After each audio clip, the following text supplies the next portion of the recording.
Hey, welcome back. Okay, I've removed the hoop house. I've got my plank.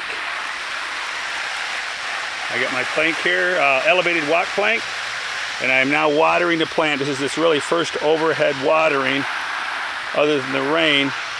You can see I got some sunburn right there on that leaf and that leaf. That's early sunburn, not a big deal. But what I'm doing right now is watering, letting the water funnel down these leaves, which will ignite root growth at the bottom. As you can see down there, I have the secondary buried.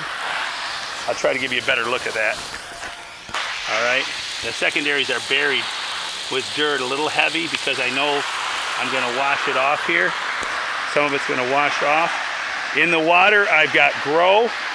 I've got grow at like, well, I started out with the river water was at 600 ppms. And I'm now a little over 800, so I'm at like 200 ppms, which is a very mild feeding. That's why I call it the trickle feeding. It's not a trackle, it's a trickle. Because what you want to do, you don't want to be using it at full strength, 1 teaspoon per gallon. If you do, you're good for the week.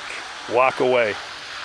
You want mild feedings because you wouldn't sit down and eat all your steak and potatoes at one time.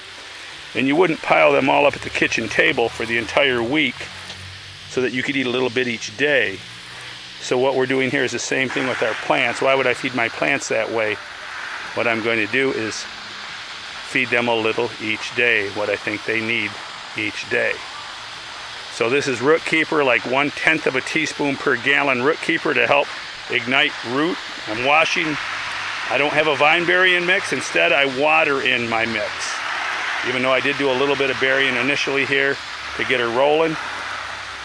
This is probably my best plant ever this early. Maybe last year was close. But now we'll start watering out. One thing I noticed when I rototilled, there was no roots out. Like I told you guys, stay out 8 to 9 feet. My soil warming cables there, you see the cord. I buried them deep. And I believe the combination of doing that and the house over the top of it with 65-degree nights, I gave them the warmest temperatures ever, 65-degree nights. I believe it pulled the roots down because I come out here and I checked and there was no roots down 6-8 inches. And that typically there would be under ideal growing conditions. But now I am watering back here, so there will be moisture for these roots. But I think the roots have all gone deep, which is really good. Because I talked to Tom Beachy in Fort Wayne a few years back, and he discussed his theory that if the roots go deeper and aren't growing shallow across the surface, you'll have less leaf scorching in the summer. Come summertime, July and August, everybody gets the scorched leaves when it gets 90 degrees out. If the roots are down deeper, you will have less scorching of the leaf. So a deeper root system would put it in cooler soil. And also shading your soil, if you cool this soil out there ahead of the plant, you will reduce the plant's temperature. You don't have to just cover the plant overhead, which I have this insect screen. It's not plastic. A lot of people get confused and think they're looking at plastic. This is a screen. It lets the rain and the wind come through, but it gives it hail protection. And it gives it wind protection. We diffuse, 50-mile-an-hour winds get diffused coming through here. So here we go. We're going to give her a little bit of a watering today with some grow and some Root Keeper and a very mild 200 ppms added to the river water. So we're really at like 900 ppms here, 800 or 900. But the water itself was 600. So yeah, there we go. 200.